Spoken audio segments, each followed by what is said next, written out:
이제 사무엘상 4장부터 6장까지는 이제 하나님의 영광이 이스라엘을 떠나는 언약궤를 빼앗기고, 그 다음에 엘리의 가문이 무너지게 되고, 그리고 이제 그 하나님의 언약궤가 다시금 그 블레셋에 빼앗겼다가 다시 돌아오는 그 같은 과정을 그린 다음에 7장부터 사무엘이 이제 드디어 사사로서 이제 그가 활동하기 시작하게 됩니다. 그래서 4장, 5장, 6장은 이스라엘이 블레셋에게 패하면서 그 언약궤를 빼앗기는, 그리고 언약궤가 다시금 돌아올 때까지 그 과정을 쭉 그리면서 하나님께서 어떻게 사람들과 교제하시는지, 또 하나님의 영광을 어떻게 나타내시는지를 6장까지 이렇게 나타내 보이고 있습니다. 그 중에서 오늘은 이제 사무엘상 4장을 통해서 우리가 그 하나님의 영광을 위해 사는 사람이라는 주제로 제목으로 말씀을 드리도록 하겠습니다. 이제 특별히 이제 오늘 이 사무엘상 4장 말씀에서는 이 하나님의 영광을 사람들이 자기의 이익을 위해서 사용하게 되었을 때 어떤 결과를 맞이하게 되는가 하는 부분을 이렇게 말씀하고 있습니다. 굉장히 그 위험하고 또 그 악한 죄악으로 이렇게 드러나서 하나님께서 그 심판하시는 이와 같은 장면들을 볼 수가 있는데요. 우리가 종종 하나님의 영광, 하나님의 그 말씀, 또 하나님의 그 사역을 사람이 자기의 이익을 위해서 사용하게 되면 이게 굉장히 그 하나님의 영광을 위하는 것처럼 보이지만, 그러니까 겉모습으로, 외모로는 거의 비슷합니다. 비슷하게 보이지만 그 안에는 내용이 전혀 다르기 때문에 그 전혀 다른 그 모습을 통해서 하나님께서 그것을 보시고 그에 대해서 심판하셔서 결국은 그 하나님의 영광을 오히려 가리게 되는 그 같은 모습들을 우리가 볼 수가 있습니다. 우리 1절을 보시면, 4장 1절을 보시면 사무엘의 말이 온 이스라엘에 전파되니라. 이스라엘은 나가서 블레셋 사람들과 싸우려고 에벤에셀 곁에 진치고 블레셋 사람들은 아벡에 진쳤더니, 이렇게 되어 있습니다. 지금 여기서 아벡이라는 곳은 이제 그 블레셋의 북쪽 지방입니다. 북쪽에 있는 지방이고, 이제 그 예루살렘에서 서쪽으로 이렇게 예루살렘의 서쪽 편에 있는 그 같은 지역인데, 지금 이스라엘에 지금 엘리가 다스리고 있는 이 시대에 이스라엘의 중심 그 도시는 실로였습니다. 실로, 에브라임 지파에 있는 실로가 중심 지역이었습니다. 실로에 하나님의 장막이 서 있었고요. 거기서 그 대제사장이 거기서 백성들을 사사로서 다스리고 있었습니다. 그러니까 지금 그 블레셋 사람들이 이스라엘을 점령하고 이스라엘을 차지하려면은 이 실로를 공격해서, 수도니까요. 실로를 공격해서 거기를 저희들이 점령해야만 그 이스라엘을 이길 수 있기 때문에 그 아벡이라는 곳에 와서 진을 쳤습니다. 아벡하고 이 지금 실로하고는 약 40km 정도밖에 떨어지지 않은 가까운 곳입니다. 서울의 그 동서간의 거리가 36km, 지금은 좀 더 넓어져서 모르겠어요. 한 40km 정도 될 겁니다. 그래서 그 서울에 이게 동서를 가로지르는 정도의 거리만 되는 것이죠. 그래서 하루면 충분히 도달할 수 있는, 하루 동안 걸어가면 도달할 수 있는 것 같은 거리입니다. 그래서 아벡에 진을 쳤고, 그들은 이제 이 블레셋이 아벡에 와서 진을 쳤기 때문에 또 이제 이 이스라엘 백성들이 그와 바로 마주하고 있는 에벤에셀에 진을 쳐서 서로 싸우고 있었습니다. 그런데 둘이 서로 싸웠는데, 블레셋과 이스라엘이 싸웠는데, 이스라엘이 진 거예요.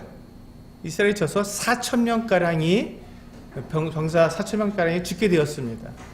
그럼 4,000명이면 굉장히 많은 숫자입니다.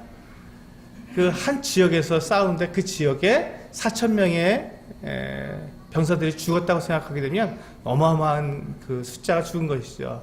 그래서 그 이스라엘이 그와 같은 큰 그 전쟁에서 굉장히 대패했기 때문에 그것을 가지고 이스라엘 장로들이 그 서로 의논을 했습니다.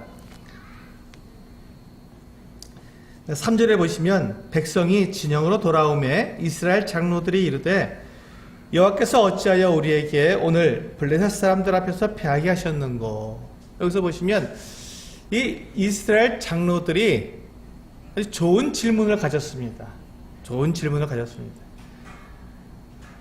여호와께서 오늘날 어찌해서 우리를 하여금 블레셋에 패하게 하셨는가 하는 이 어떤 질문은 참 좋은 질문입니다. 어떤 상황이 주어졌을 때 그 상황에 대해서 하나님께서 어떻게 해서 이와 같은 일들을 우리에게 허락하셨는가 하는 것들을 생각하는 것은 대단히 좋은 질문입니다.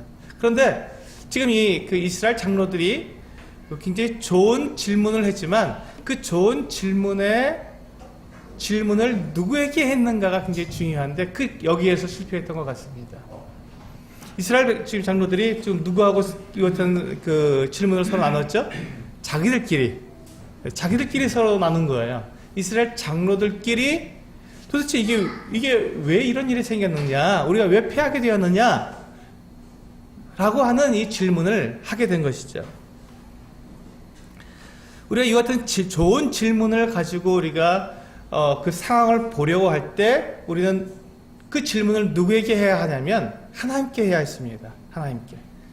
이들이 하나님께 나아가서 하나님 어찌하여서 이와 같은 그 패배가 우리에게 있게 되었습니까? 라고 하나님께 묻고 하나님께서 그들에게 응답해 주시는 그 음성을 통해서 그들이 그것을 대처했어야만 됐습니다. 그런데 지금 이스라엘 장로들이 하나님께 나아가서 그것을 물은 것이 아니라 자기들끼리 이야기를 나누게 된 것이죠. 여기에서 문제가 생기게 되었습니다. 우리 여호수아서 한번 7장을 한번 보실까요? 이 비슷한 상황에서 여호수아는 어떻게 했는지 한번 살펴보도록 하겠습니다. 여호수아서 7장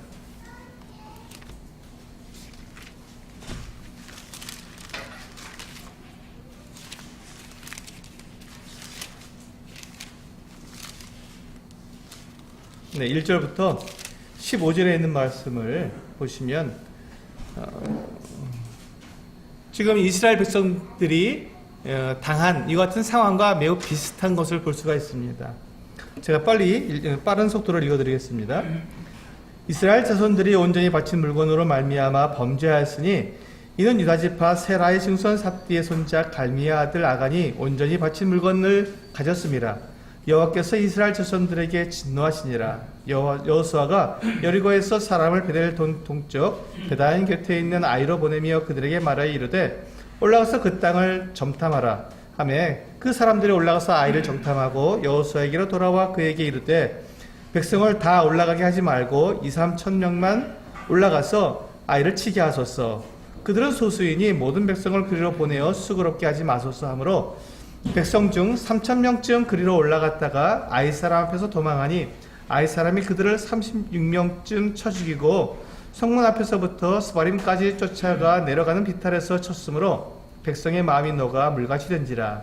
여호수아가 옷을 찢고 이스라엘 장로들과 함께 여호와의 궤 앞에서 땅에 엎드려 머리에 티끌을 뒤집어 쓰고 저물도록 있다가 이르되 스푸도소이다. 주 여호와여 어찌하여 이 백성을 인도하여 요단을 건너게 하시고 우리를 아모리 사람의 손에 넘겨 멸망시키려 하셨나이까.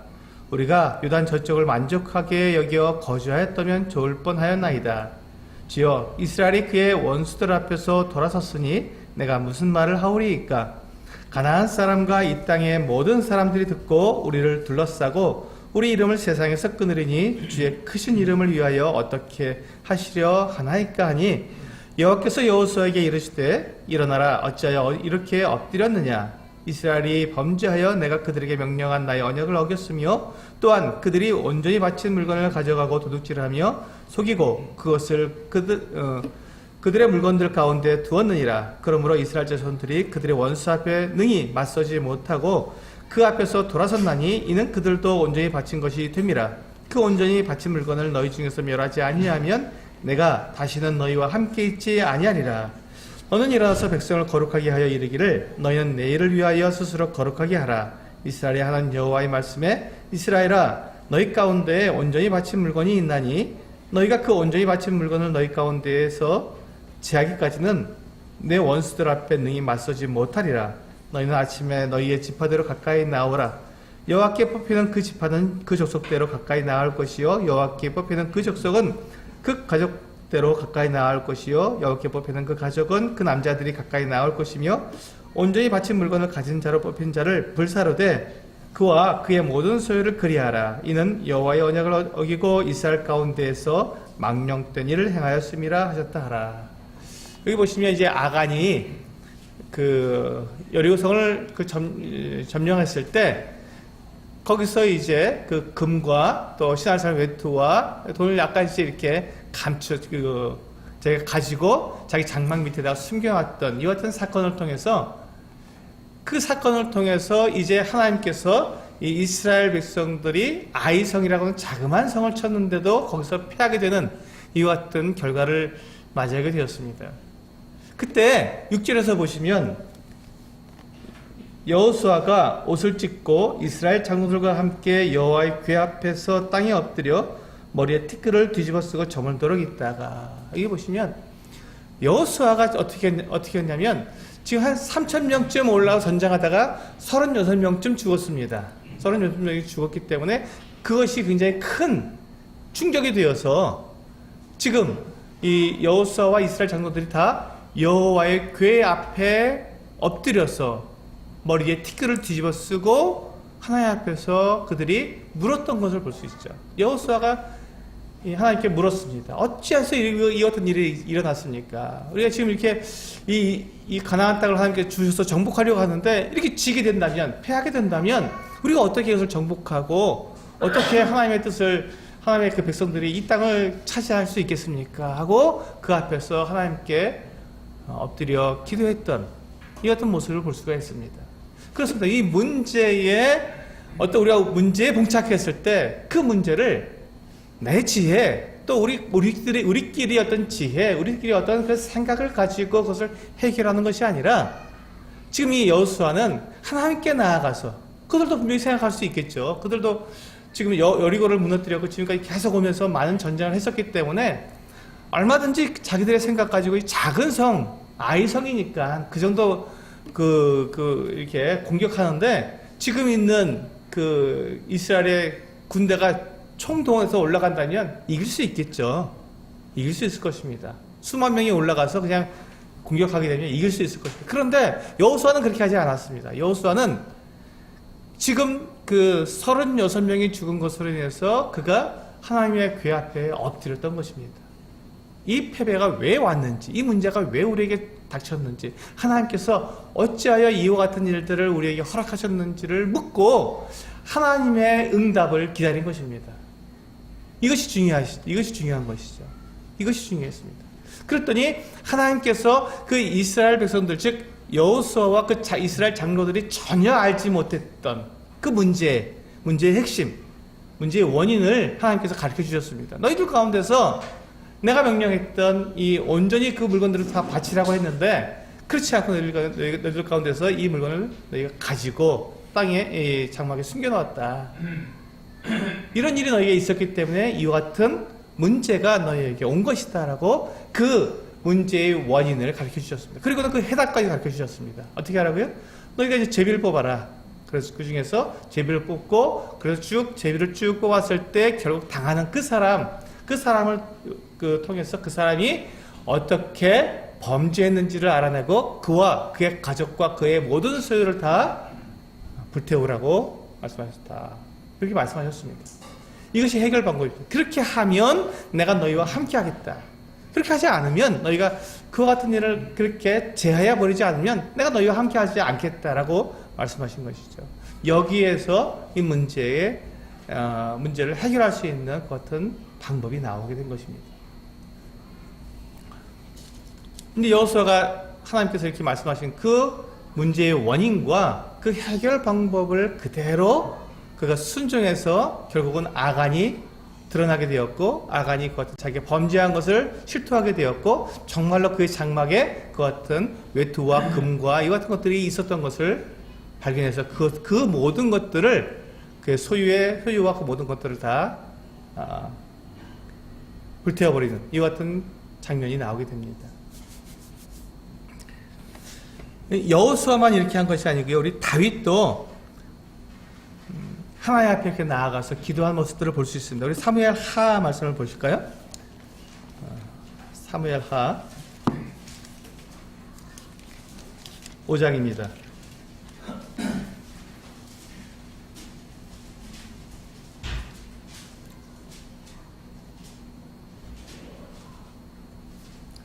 네, 18절에서 20절까지 18절, 19절, 20절 우리 같이 한번 읽어보실까요? 사무엘 하 5장 18절, 19절, 20절 시작. 블레셋 사람들이 이미 이르러 르바임 골짜기에 가득한지라 다윗이 여호와께 여쭈어 이르되 내가 블레셋 사람에게로 올라가리이까 여호와께서 그들을 내 손에 넘기시겠나이까 하니 여호와께서 다윗에게 말씀하시되 올라가라 내가 반드시 블레셋 사람을 내 손에 넘기리라 하신지라. 다윗이 바알베라심에 이르러 거기서 그들을 치고 다윗이 말하되 여호와께서 물을 흩음같이 내 앞에서 내 대적을 흩으셨다 하므로 그곳 이름을 바알베라심이라 부르니라. 여기 보시면 이제 블레셋 사람들하고 이제 다윗이 전쟁을 하게 되었습니다. 그때 이제 다윗이 이제 그 블레셋 사람들이 르바임 골짜기에 이렇게 올라와서 진을 쳤을 때 그들과 전쟁을 해야 되는데 하나님께 물었던 것입니다. 다윗은 전쟁에 능한 사람이었습니다. 그는 용사였어요. 그는 장수였습니다. 그가 얼마든지 지금 이 블레셋과 전쟁을 할 수 있었던 사람입니다. 그런데 다윗이 지금 어떻게 하냐면 하나님께 나와서 묻습니다. 하나님, 지금 블레셋이 이렇게 르바임 골짜기에 올라와서 우리가 싸우려고 하는데 우리가 그 골짜기로 올라가리까 하고 묻습니다. 올라서 전면전을 펼치리까 하고 물었습니다. 그때 하나님께서 올라가라. 내가 이 블레셋을 너희 손에 다 넘겨주리라고 말씀해 주셨습니다. 그래서 이제 다시 하나님의 말씀을 믿고 그대로 르바임 골짜기로 올라가서 블레셋과 전쟁을 해서 완전히 그냥 다 쓸어버렸습니다. 대승을 거둔 거예요. 놀라울 만큼 큰 승리를 거두었습니다. 그리고 난 다음에 보시면요, 22절 보시면 22절에 보시면요, 블레셋 사람이 다시 올라와서 르바임 골짜기에 가득한지라. 블레셋 사람들이 또 다시 온 거예요. 또 똑같은 전쟁을 또 다시 하게 되었습니다. 근데 그 군사도 똑같고 장소도 똑같습니다. 근데 이제 다윗이 그러면 똑같은 장소에서 똑같은 전쟁을 벌이게 되니까 어떻게 합니까? 한번 이겼잖아요. 그러니까 똑같이 올라와서 전쟁하면 될 텐데 다윗은 그렇게 하지 않고 23절에서 다윗이 여호와께 여쭈니 이르시되 올라가지 말고 그들 뒤로 돌아서 뽕나무 숲을 맞은편에서 그들을 기습하라고 말씀하셨습니다.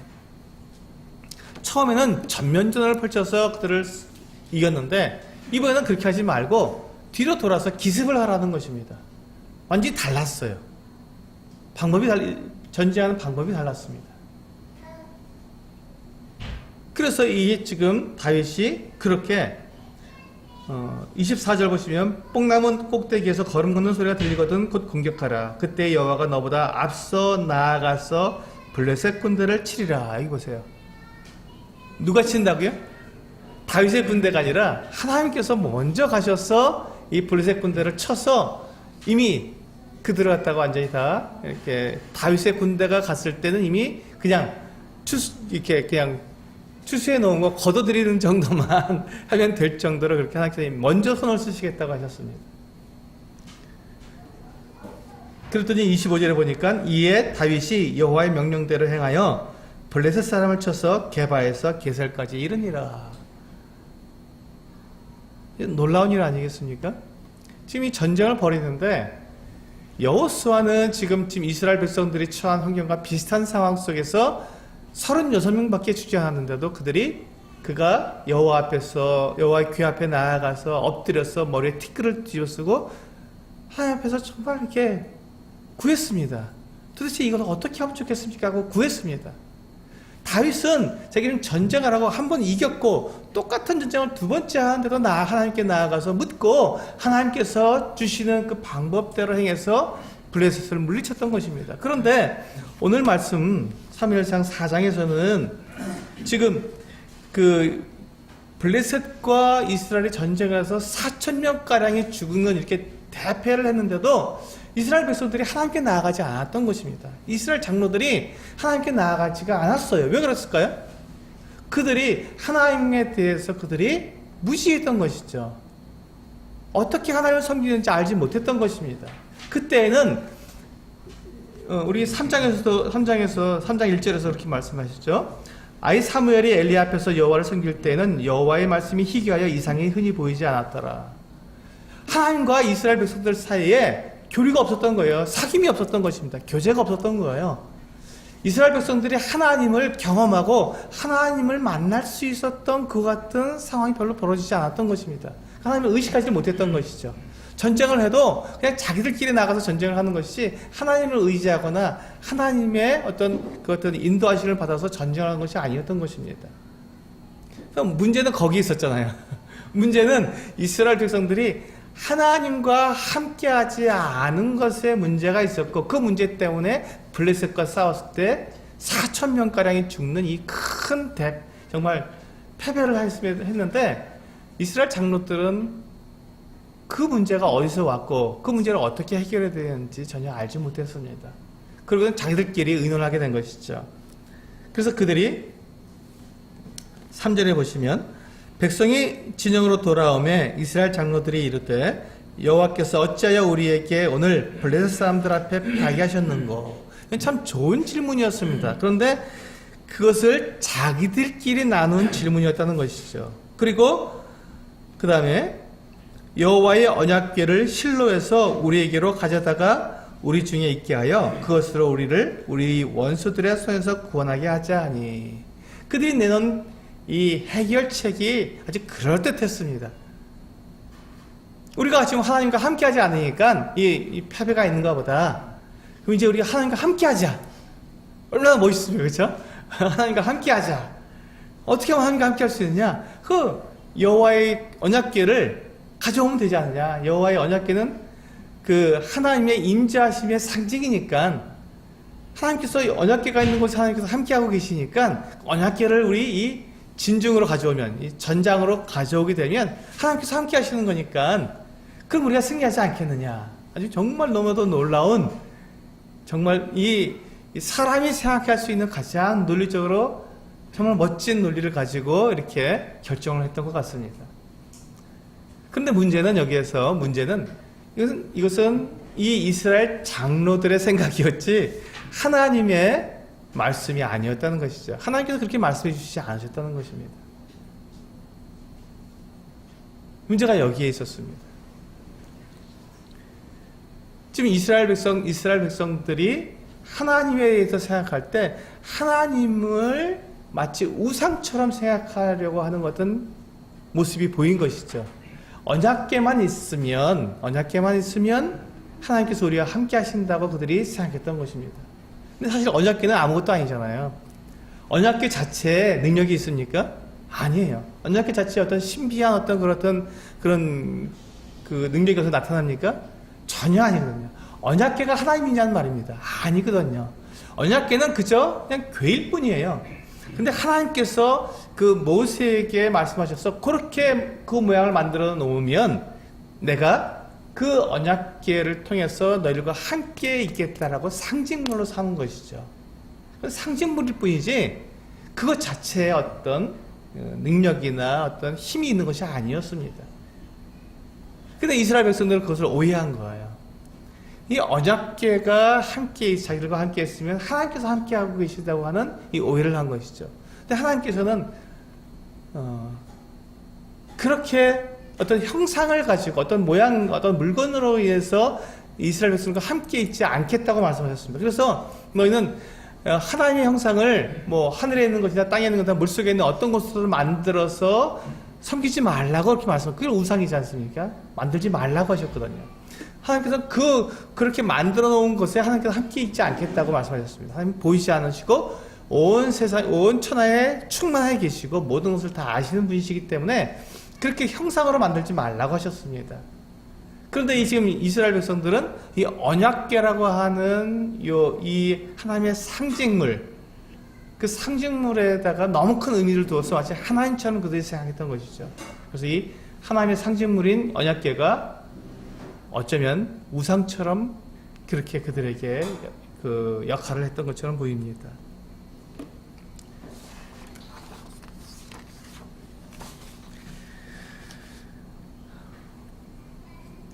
우리 민수기 한번 보실까요? 민수기 말씀을 한번 보시겠습니다.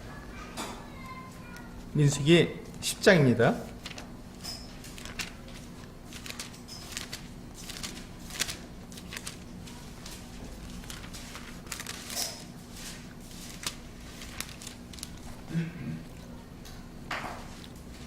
민수기 10장 35절과 36절입니다. 네, 같이 읽겠습니다. 시작.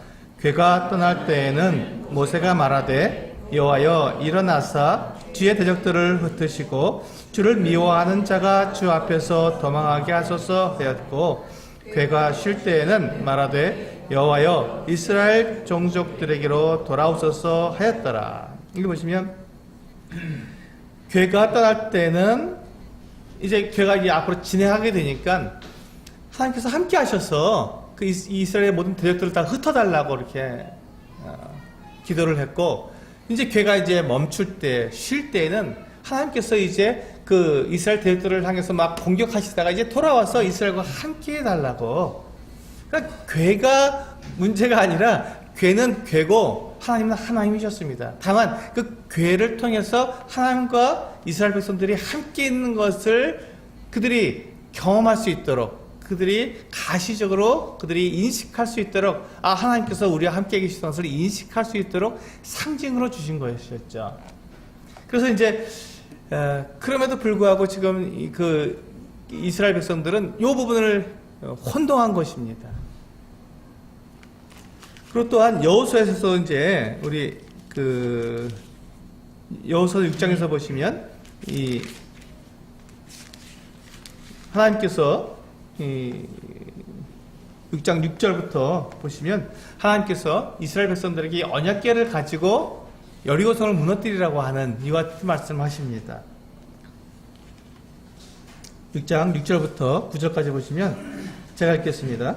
눈의 아들 여호수아가 제사장들을 불러 그들에게 이르되 너희는 언약궤를 메고 제사장 7은 양각 나팔 7을 잡고 여호와의 궤 앞에서 나아가라 하고 또 백성에게 이르되 나아가서 그 성을 돌되 무장한 자들이 여호와의 궤 앞에서 나아갈지니라 하니라. 여호수아가 백성들의 이르기를 마침에 제사장 7은 양각 나팔 7을 잡고 여호와 앞에서 나아가며 나팔을 불고 여호와의 언약궤는 그 뒤를 따르며 그 무장한 자들은 나팔 부는 제사장들 앞에서 행진하며 후군은 궤 뒤를 따르고 제사장들은 나팔을 불며 행진하더라. 이렇게 이스라엘 백성들이 하나님의 언약궤를 가지고 여리고성을 일주일 동안 돌고 마지막 날은 7바퀴를 돌았을 때 어떻게 됐습니까? 하나님께서 말씀하신 대로 여리고성이 무너졌습니다. 하나님의 언약궤가 그들과 함께 했을 때 이 여리고성을 무너뜨릴 수 있었던 것이죠. 아마도 이 이스라엘 백성들이 이것을 기억해냈을 수도 있습니다. 언약궤가 함께하면 승리한다라고 그들이 생각해낼 수 있었습니다. 그런데 문제는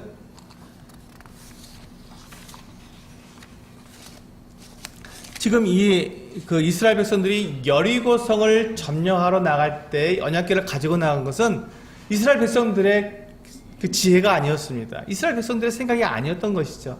누가 그렇게 했냐면 하나님께서 그렇게 하면 너희들이 언약궤를 가지고 그렇게 그 여리고성을 돌면 내가 너희와 함께 하겠다라고 약속해 주신 것입니다. 그러니까 언약궤가 있느냐 없느냐가 중요한 것이 아니라 하나님의 말씀이 있느냐 없느냐가 중요한 것이었죠. 이 차이가 있었는데 이스라엘 백성들은 그것을 갖다가 혼동한 것입니다. 언약궤만 있으면 되는 줄 알았던 것이죠. 언약궤만 있으면 되는 줄 알았던 것입니다. 언약궤가 중요한 것이 아니라 하나님의 말씀이 중요했던 것입니다. 하나님의 약속이 중요했던 것이죠. 그래서 하나님의 말씀에 순종하고 하나님의 말씀을 따를 때 하나님이 그들과 함께 하시는 것이지, 하나님의 말씀과 아무 상관없이 어떤 궤를 가지고 있다든지 어떤 행사를 한다든지 제사를 드린다든지 이런 것 가지고 하나님과 함께 하시는 것은 아닙니다. 그래서 순종이 제사보다 낫다는 말씀이 거기서 나온 것입니다. 하나님께서 우리가 하나님의 말씀에 순종하는 것을 원하시는 것이지, 우리가 하나님께 무엇을 드리거나 바치거나 어떤 것을 행함으로써 하나님과 함께하는 것이 아니라는 것입니다. 여기에서 이 하나님과 동행하고 하나님과 함께하는 이와 같은 모습을 우리가 분명히 알 수 있는 것입니다.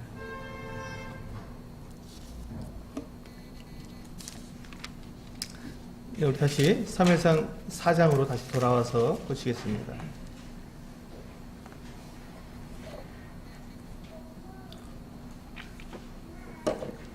이스라엘 백성들이 이렇게 하나님의 궤를 가지고 오면 그들이 승리할 수도 있겠다는 생각을 가졌을 때 정말로 그걸 실행했습니다. 정말로 가서 그 성막에 가서 그룹들 사이에 계시는 여호와의 궤를 그들이 매국부에서 갖고 나온 거예요. 자, 그런데 지금 여호와의 궤를, 하나님의 궤를 지금 가지고 나오는 것에 대해서 하나님의 허락이 없었지 않습니까? 그렇다면 제사장은 이 지금 여호와의 궤를 가지고 나가도록 허락해야 합니까? 그걸 막아야 합니까? 막아야 하는 것이죠. 백성들이 그것을 원해도 하나님께 묻고, 하나님 이 궤를 가지고 나가도 되겠습니까? 하고 묻고, 그리고 하나님께서 허락하셨을 때 그것을 내어줄 수 있겠지만 허락하지 않으시면 절대로 목숨을 걸고서라도 궤를 꺼내낼 수가 없는 것이었습니다. 그런데 지금 홈리와 비나스는 어떻게 했습니까? 그것을 그냥 내준 거예요. 그리고 내줄 뿐만 아니라 자기들이 앞장서서 그걸 가지고 나갔던 거죠. 전장에 가지고 나갔어요. 여호와 궤를 지키겠다는 마음으로 가지고 나갔던 것입니다. 그들이 스스로가. 지금 홈리와 비나스의 이 장면을, 이들의 그 삶의 태도를 보시면 그들이 하나님의 말씀에 전혀 관계가 없는, 하나님의 뜻과는 전혀 관계없이 그냥 인간적인 생각, 자기들의 생각에 옳고 옳지 않음을 따라서 그냥 그렇게 행했던 것을 볼 수가 있습니다. 하나님과 전혀 상관없이 살았던 것을 볼 수가 있는 것이죠. 그렇기 때문에 홈리와 비나스가 하나님께 버림받은 사람이 된 것입니다. 하나님께서는 그들을 세우셨어요. 제사장으로 세우셨습니다. 그리고 하나님의 궤를 보호할 수 있는, 그리고 그 하나님의 뜻을 지킬 수 있는 그 어떤 자리에 그들을 두셨는데, 그들은 그것을 순종하지 않았고 자기들의 하나님과 교제를 통해서 하나님께 묻고 하나님께 응답받는 것을 통해서 그들이 행한 것이 아니라 자기들의 생각대로, 자기들이 떠오르는 대로 그대로 했기 때문에 지금 그 여호와의 언약궤가 전쟁터에 나가게 된 것이죠. 하나님의 뜻과 상관없이. 근데요, 참 놀라운 것은 이 하나님의 언약궤가 전쟁터에 나아가게 됐을 때 어떤 일이 생겼냐면, 5절에 보시면요, 여호와의 언약궤가 진영에 들어올 때 온 이스라엘이 큰 소리로 외침에 땅이 울린지라. 이 사기 충천해졌습니다. 이스라엘 백성들이. 언약궤가 오니까 하나님이 왔다, 하나님께서 우리와 함께 하신다는 이 같은 생각으로다가 크게 소리를 지르고 외쳤습니다. 그래서 땅이 흔들릴 정도로 땅이 울릴 정도로 그렇게 큰 소리를 냈던 것입니다. 그리고 또 상대편인 블레셋 사람들 6절을 보시면, 블레셋 사람이 그 외치는 소리를 듣고 이르되 히브리 진영에서 큰 소리로 외치면 어찌 됨이냐 하다가 여호와의 궤가 진영에 들어온 줄을 깨달은지라. 7절, 블레셋 사람이 두려워하여 이르되 신이 진영에 이르렀도다 하고 또 이르되 우리에게 화로다. 전날에는 이런 일이 없었도다. 여기까지 보면 정말로 이 지금 이스라엘 장로들과 홈리와 비나스 이 제사장들의 이와 같은 생각과 그들의 지혜가 잘 통한 것 같습니다. 정말 그대로 이루어진 것 같아요. 보세요. 이스라엘 군사들이 전쟁을 하는데 이 군병들이 사기충천하면 어떻게 됩니까? 당연히 훨씬 더 몇 배의 힘을 내서 승리할 수 있는 그 같은 기회가 주어지는 것입니다. 또 지금 이 블레셋 군대들은 어떻게 됐습니까? 네, 지금 두려워 떨었어요. 어이구, 저 전능한 신, 저 그 애굽도 무너뜨리고 했던 이 같은 신이 그들 가운데 들어왔단다. 우리 큰일 났다. 두려워 떨고 우리에게 화가 있다라고 그들이 겁을 냈습니다. 사기가 떨어졌죠. 그러니 지금 이스라엘 백성들의 장로들과 이 홈리와 비느하스가 생각해낸 이 꾀가 잘 맞아떨어진 것 같습니다. 여기까지는 잘 된 것 같습니다. 그러나 이건 어디까지나 사람들의 생각이고 사람들의 눈에 보이는 것이지 하나님은 그 결과를 그렇게 인도하시지 않으셨습니다. 우리 9절에 보시면 너희 블레셋 사람들아 강하게 되며 대장부가 되라. 이제 그들이 사기가 떨어졌어야 되는데 블레셋 사람들이 오히려 이제는 더 겁을 내서 안 되겠다. 왜 이러다가 정말로 그들에게 노예가 되겠다. 정신 차리자. 정말 죽기로 싸우자. 거꾸로 이들이 더 큰 힘을 내서 이스라엘 백성들과 전쟁을 벌인 것입니다. 그 결과가 어떻게 됐습니까? 10절에 블레셋 사람들이 쳤더니 이스라엘이 패하여 각기 장막으로 도망하였고 살육이 힘이 커서 이스라엘 보병에 엎드러진 자가 3만 명이었으며 세상에 3만 명이 죽었다는 것은 어마어마한 것입니다. 3만 명이면 한 지파에 20세 이상으로 전쟁에 나갈 수 있는 남자의 수가 한 이 정도 됩니다. 3, 4만 명, 뭐 많으면 6만 명까지 되겠지만은 보통 3만 명이면 한 지파의 군사의 숫자입니다. 그러니 한 지파가 완전히 멸절된 거나 마찬가지죠. 이렇게 큰 아까 우리 4천 명 정도가 죽은 것도 크게 대패한 것인데 3만 명이 죽었으니 어마어마한 패배가 그들에게 있었던 것입니다. 그리고 11절에 더 큰 문제가 생겼죠. 하나님의 괴는 빼앗겼고 엘리의 두 아들 홈리와 비느하스는 죽임을 당하였더라. 그렇습니다. 여러분, 만약에 하나님의 언약궤가 어떤 특별한 힘이 있거나 능력이 있거나 아니면 정말 하나님을 대체할 수 있는 그 같은 물건이었다면 그 언약궤가 이스라엘의 하나님 여호와의 그 언약궤가 이 블레셋에게 빼앗기는 것이 가능하겠습니까? 불가능한 일입니다. 이건 있을 수도 없는 일이죠. 만약에 그 언약궤 자체에 어떤 능력과 힘이 있다면 그런 일이 일어날 수가 없겠죠. 그러나 언약궤는 상징물일 뿐 그것은 아무런 능력도 없고 아무런 힘이 그것에 있는 것이 아닙니다. 하나님께서 그것을 사용하신 것뿐이죠. 우리들도 마찬가지입니다. 사람들도 마찬가지입니다. 어떤 사람을 들어서 대제사장을 삼기도 하고 어떤 사람을 들어서 사사로 삼기도 하고 어떤 사람을 들어서 왕으로 삼기도 합니다. 그럼 그것이 그 사람이 그 어떤 능력이 있거나 어떤 정말 다른 사람과 탁월한 어떤 것이 있어서 그와 같은 능력과 지혜와 힘을 가지고 그가 왕이 되거나 어떤 그 제사장이 되거나 선지자가 된 것이 아니라는 것이죠. 하나님께서 그를 통해서 하나님께서 일하시겠다 하나님의 능력이 나타나는 것 뿐이지 그 사람 자체가 우리 다른 사람보다 정말 월등히 뛰어나고 하나님의 능력을 나타낼 정도로 그 같은 존재가 아니라는 것입니다. 여기에서 우리가 분명히 생각해야 될 것이 있습니다. 하나님의 언약궤는 상징물이고 하나님께서 쓰시는 사람들은요 하나님의 도구일 뿐입니다. 그렇기 때문에 그 도구와 이 상징물에 하나님이 함께 하시지 않으면 아무것도 아니라는 것입니다. 지금 언약궤가 이스라엘 백성들에게 너무 소중한 것이었고 사실 하나님도 거기 그것을 상징물로 삼았기 때문에 대단히 중요한 것이었습니다. 그렇지만 아무리 그렇다 할지라도 이 상징물 자체가 중요한 것이 아니었기 때문에 그것을 하나님께서 놓으셨을 때 그 상징물은 그냥 일반 궤하고 똑같은 거, 나무 상자하고 똑같은 것입니다. 금칠을 한 이 나무 상자일 뿐, 그건 아무런 문제가 없었어요. 그러니까 블레셋 사람들이 그것을 빼앗아 갈 수 있었던 것이죠. 하나님께서 그것을 내버려 주셨습니다. 그 언약궤가 하나님이 아니라는 것을 보여주신 것이지요. 우리는 때때로 그 이와 같은 것들을 우리가 오해할 때가 있습니다. 우리가 어떤 일을 할 때나 또 우리가 어떤 그 특별한 일들을 맡았거나 이럴 때 마치 내가 그 특별한 사람이 된 것처럼, 특별한 어떤 그런 그 존재인 것처럼 다른 사람보다 더 이렇게 높아지려고 하는, 다른 사람 위에 군림하려고 하는 이와 같은 모습들을 우리가 보이기도 합니다. 그렇지 않다는 것입니다. 사람은 다 똑같습니다. 하나님 보시기에 다 똑같은 것입니다. 그 어떤 사람도 다 똑같습니다. 다 하나님의 도구일 뿐입니다.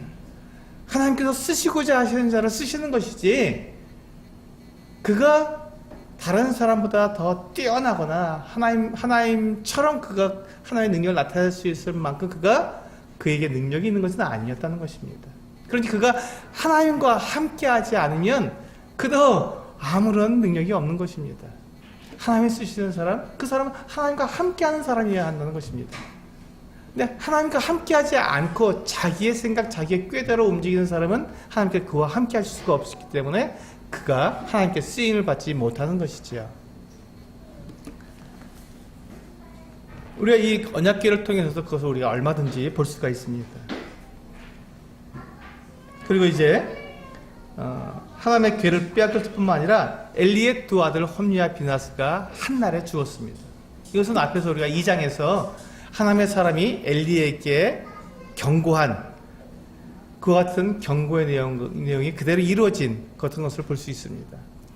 홈리와 비나스 두 아들이 한날에 죽을 것이다. 이것이 나의 증거다. 내 말에 대한 증거다라고 2장에서 말씀하셨는데 그게 그대로 이루어진 것입니다. 하나님은 정확하게 그 말씀을 다 이루시는 분이십니다. 그러니 우리가 하나님의 말씀에 우리가 정말 귀를 기울이고 하나님과 함께하는 것이 가장 중요한 것입니다.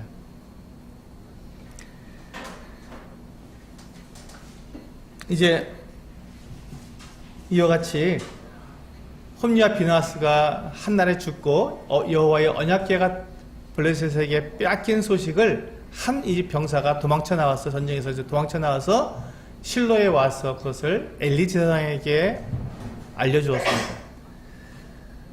그때 이 제사장 엘리가 자기 의자에 앉아 있다가 이 소식을 듣고 특별히 하나님의 궤가 블레셋에게 빼앗겼다는 소리를 들었을 때 그가 너무 놀라서 의자에서 뒤로 넘어져서 목이 부러져 죽게 되었습니다. 이 엘리라는 사람은 지금 98세까지 살았고요. 또 이스라엘의 사사가 된 지 40년이 되었다고 말하고 있습니다. 그는 하나님께 정말 놀랍게 쓰임받은 사람이었습니다. 그러나 그의 맨 마지막 그의 종말은 그의 자녀들 때문에 홈리와 비나스에 대한 그가 올바르게 그 자녀들을 양육하지 못했고 그들을 올바르게 가르치지 못했기 때문에 그 두 아들 때문에 엘리는 비참한 최후를 맞이하게 되었죠. 하나님께 버림받은 사람이 되었던 것입니다. 이 엘리가 누구의 영광을 누구에게 영광을 돌렸는가를 잘 생각해 보셔야 합니다. 지금 그 아들 홈리와 비느하스가 죄를 짓고 하나님의 제사를 멸시하고 하나님을 갖다가 무시하고 그렇게 했을 때 그 하나님의 영광을 위해서 그 두 아들을 징계했어야 했습니다. 그런데 하나님께서 어찌 네가 나보다 또 너희 아들들을 더 중하게 여기느냐고 말씀하실 정도로 엘리는 그 두 아들들을 제대로 양육하지 못했던 것입니다. 그 일로 인해서 하나님 앞에서 이 엘리는 버림을 받게 된 것이죠. 하나님보다 더 중하게 여기는 것, 그가 자기 자신과 또 그 아들들을 귀하게 여김으로써 하나님의 영광을 가리게 된 것입니다.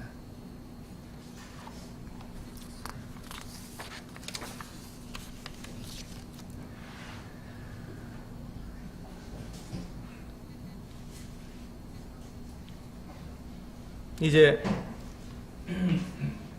그들이 그와 같이 엘리도 그렇고 홈리와 비느하스도 하나님께서 그들에게 기회를 주셨지만 그들이 하나님의 영광을 구하지 않고 자기 생각대로 자기 꾀대로 자기가 옳다고 생각되는 대로 그렇게 움직이다가, 즉 자기의 영광을 구하다가 하나님의 영광을 구하지 못하고 그들이 하나님께 버림을 받게 된 것입니다.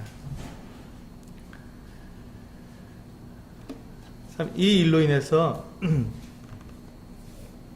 이스라엘 백성들은 그 전쟁에 나아가서 3만 명이 죽는 이 엄청난 정말 이 괴로움을 겪게 된 것이죠. 백성의 지도자가 하나님과 함께하지 못했을 때 그 백성들은 이와 같은 큰 곤란을 겪게 되고 슬픔과 고통을 겪게 되는 것입니다.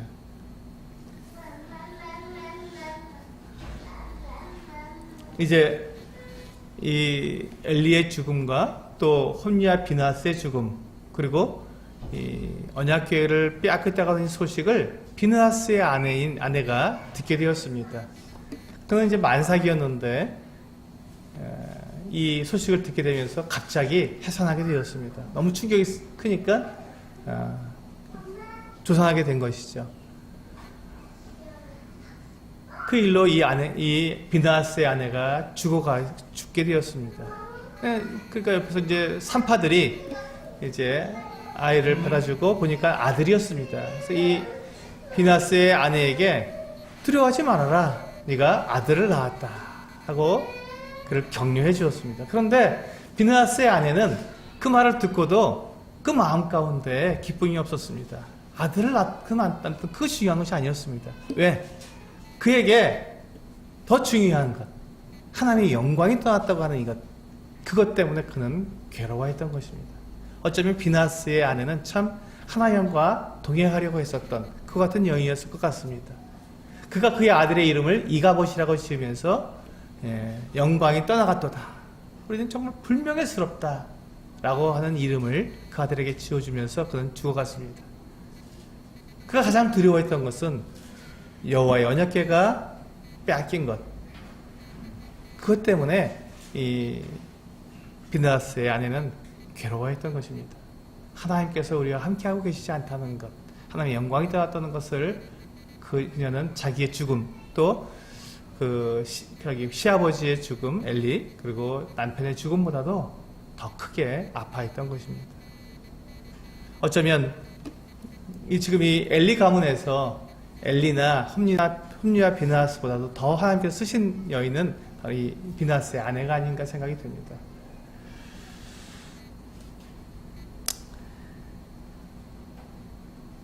여기서 이제 우리가 생각해야 할 것은, 우리가 하는 모든 일이 과연 정말 하나님의 영광을 위한 일인가, 아니면 내 영광을 위한 것인가, 내 이익을 위한 것인가 하는 것을 여기서 우리는 생각해 봐야 합니다. 이 본문에서 보면 이스라엘이 블레셋과 싸워서 이기는 것이 하나님의 뜻일까요, 아닐까요? 당연히 하나님의 영광을 위한 것이죠. 그렇죠? 블레셋과 이스라엘 백성들이 싸워서 이스라엘 백성들이 블레셋을 이기는 것이 하나님께 영광이 되는 것이 맞습니다. 자, 그렇게 하기 위해서 그들이 하나님의 언약궤를 그들의 진영으로 가지고 들어오는 것은 지금 그들과 하나님이 함께해서 블레셋을 물리치겠다고 하는 것이니까 사람의 논리로는 이것이 타당하다는 것입니다. 그런데 그것이 사람의 논리, 사람의 생각으로는 아무리 타당해도 그것이 하나님과 아무런 관계가 없을 때 그것은 하나님께 영광이 되지 못하고 오직 사람들의 자기 만족과 자기의 이익을 위해서 하나님을 이용하는 것밖에 되지 않는다는 것입니다. 근데 이것이 정말 하나님을 정말 이렇게 순종하고 하나님을 따르는 모습과 거의 비슷해요. 겉으로 볼 때는 거의 차이가 잘 안 납니다. 그렇기 때문에 이것이 우리에게 굉장히 위험한 것이죠. 겉으로 볼 때는 만든 것 같아요. 딱 한 가지, 하나님의 말씀이 없었다는 것밖에는 차이가 없습니다. 그렇기 때문에 우리는 하나님의 말씀이, 내가 하나님의 영광을 위해서 일을 하는지 아니면 내가 나 자신이나 사람들의 영광을 구하는 것인지의 그 차이는 딱 한 가지입니다. 하나님의 말씀을 내가 따르고 있는지 아니면 내 생각, 우리들의 지혜를 따르고 있는지, 그 차이, 그 아주 미묘한 차이에서 그 영광이 하나님께 영광을 돌리든지 그렇지 않은지가 결정되는 것입니다. 그래서 하나님은 순종이 제사보다 낫다고 분명하게 말씀하신 것입니다. 하나님은 제 고집대로 하고 자기 생각대로 하는 사람을 쓰실 수 없습니다. 그렇게 하는 사람에게도 기회를 주시긴 하지만 결국 그에게서 떠나가게 되는 것이죠. 사실 하나님께서 떠나셨다기보다도 그 사람이 하나님을 떠난 것입니다. 그냥 하나님을 따르지 않았기 때문에 그렇습니다. 네, 오늘은 이 사무엘상 4장을 통해서 하나님의 영광을 구하는 사람이 되는 것에 대해서 한번 생각해 보았습니다. 기도하시고 다음 시간 갖도록 하겠습니다.